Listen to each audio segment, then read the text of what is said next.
Bonjour les amis et bienvenue dans ce nouvel épisode du podcast sur Medium Bar Tech. Aujourd'hui, on va parler de la raison pour laquelle j'ai décidé de démissionner de mon premier boulot d'ingénieur. Parce que là, j'étais encore nouveau graduate à l'université et j'avais eu un poste comme étant ingénieur des systèmes embarqués. Donc, j'y allais, j'étais un ancien stagiaire de l'entreprise et je venais de finir mon diplôme. Donc, je bossais dans l'entreprise comme étant ingénieur système embarqué. Et je bossais dans une start-up. Voilà. Et vous savez, pour ceux qui ont une expérience dans les start-up, savent que dans les start-up, on travaille un peu sur tout. Voilà, quand tu es ingénieur dans une start-up, tu es un peu ingénieur de système, ingénieur informatique, aussi ingénieur logiciel. Donc, j'y bossais normalement. J'avais un salaire de jeune nouveau graduate, un salaire normal. Voilà. Salaire basique. Avait un peu d'avantages comme d'habitude en tant qu'ingénieur. Et puis, bon, je me suis rendu compte que ma place dans l'entreprise n'était pas beaucoup plus voulue.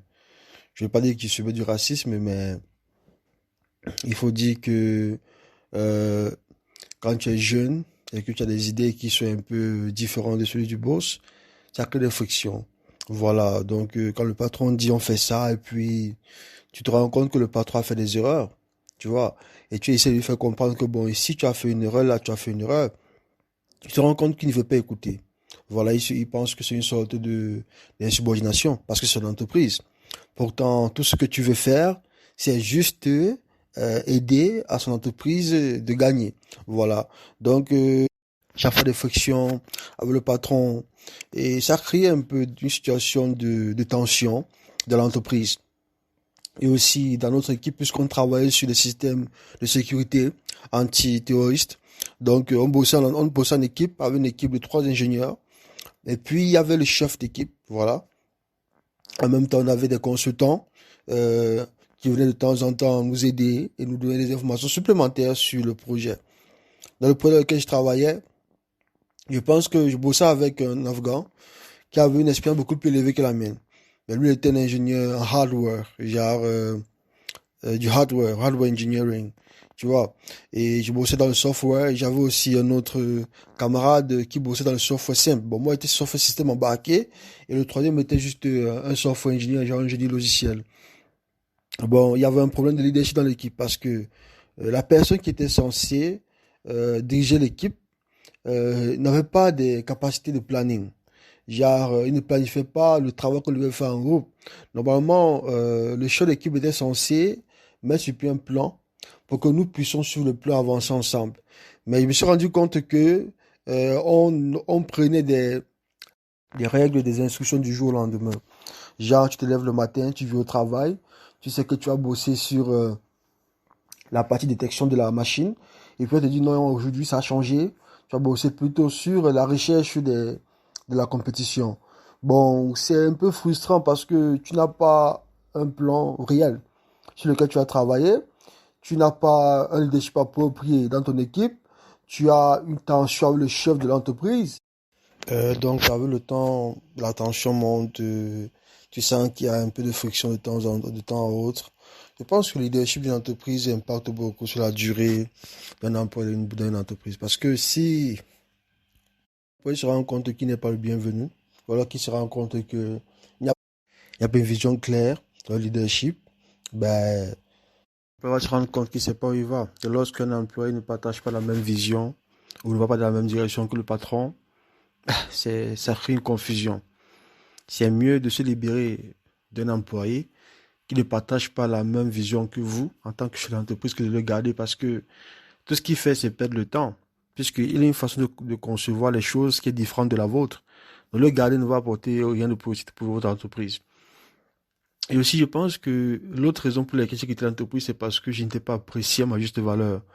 Vous savez, lorsque tu bosses dans l'entreprise, tu te rends compte que lorsque tu fais une erreur, on met beaucoup d'argent là-dessus. On met beaucoup d'argent là-dessus. Pourtant, j'étais un nouveau gradué, j'apprenais encore. Bien évidemment que me devais d'être performant, mais tout le monde fait des erreurs. Quand tu fais un travail exceptionnel, au lieu d'être félicité par ta hiérarchie, on te rappelle plutôt des erreurs que tu as commises dans le passé. Mais c'est incroyable. Pourtant, tu débloques des situations que personne n'arrive à débloquer. Tu as même de résoudre des problèmes que personne n'arrive à résoudre. Maintenant, ta hiérarchie. Et au lieu de te dire, OK, mes félicitations pour le travail abattu, on te rappelle plutôt des erreurs que tu as commises dans le passé. Ça est frustrant. Donc, je me suis dit, bon, si ces gens ne me respectent pas ma juste valeur, pourquoi je vais rester ici? Tu vois.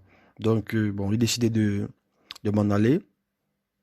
Et tout simplement, voilà, que d'y rester. Bon, j'ai décidé de m'en aller. Je pense que la troisième raison pour laquelle j'ai quitté l'entreprise, c'était au niveau de la culture. C'était une entreprise qui avait une très belle culture. Je n'en disconviens pas, mais elle n'allait pas, à juste titre, avec la façon à laquelle je conçois le lieu de travail. Moi, je pense que le lieu de travail est un endroit où règne un certain niveau de responsabilité partagée, où certaines personnes ne doivent pas être exemptées de leurs responsabilités. Voir les gens qui viennent au travail à n'importe quelle heure, qui arrivent en retard, qui ne viennent pas au travail tous les jours, ça montre qu'il y a un climat de manque de sérieux. Voilà, où personne ne prend la chose au sérieux. On est là pour s'amuser. C'est vrai qu'on veut tous copier la façon de travailler des grandes entreprises à Silicon Valley, où il y a des salles de sport, des tables de tennis un peu partout. Tout le monde peut y aller passer du temps. Mais aussi, je pense que la première mission d'un lieu de travail consiste à travailler. Ceux qui viennent doivent venir pour travailler, non pour s'amuser. Donc, voir des gens qui prennent des pauses de 2 heures de temps, de 3 heures de temps pendant que la pause doit durer maximum 1 heure de temps, mais c'est incroyable. Moi, ça me fume. Donc, je me dis, mais écoute, je suis ici pour apprendre, bien évidemment, aussi pour travailler. Bon, si déjà je dois m'adapter à l'emploi du temps des collègues qui ne prennent pas le travail au sérieux, je risquerais de finir comme eux. Donc, j'ai dit, bah, écoute, cette culture-là ne me convient pas. C'est vrai que c'est une culture qui relaxe, mais je devais m'en aller.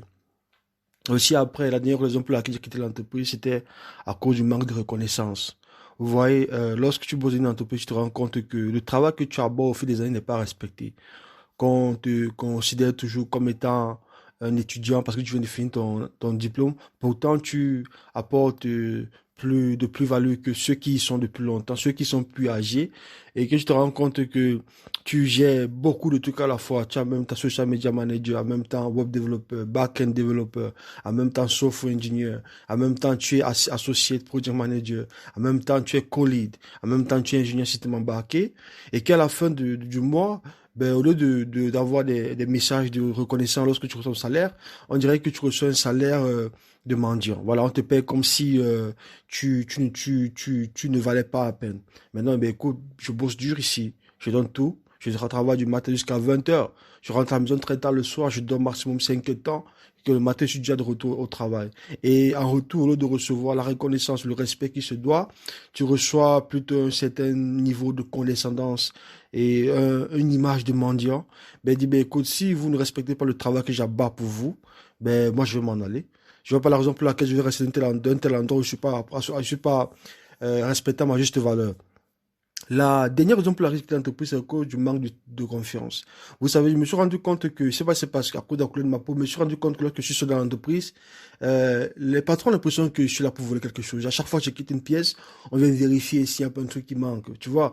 Ou bien lorsqu'on partage les informations, on partage les données, on fait en sorte que je n'ai pas le contrôle total des données. Pourtant, je suis tous les jours. Ben, écoute, je bosse sur votre database, sur votre base de données. Donc, si je suis un bandit et que je veux voler les machines ou les informations de l'entreprise, je peux le faire sur ma table, tranquille, les écouter aux oreilles.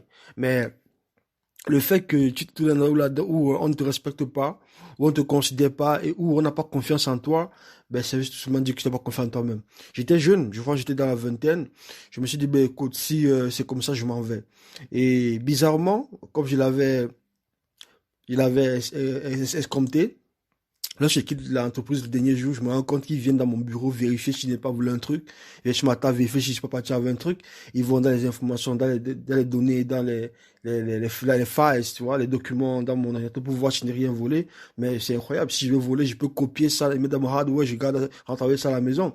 Ben, il y a des lieux de travail qui sont tout simplement toxiques. Je pense pas qu'il restait peut résoudre un quelconque problème. Souvent, c'est mieux de claquer la porte et de suivre son chemin et de considérer certaines expériences comme étant juste une partie de votre histoire afin d'aller d'un endroit où vous se respecter et aller vers votre destin. Allez, on est ensemble. À plus.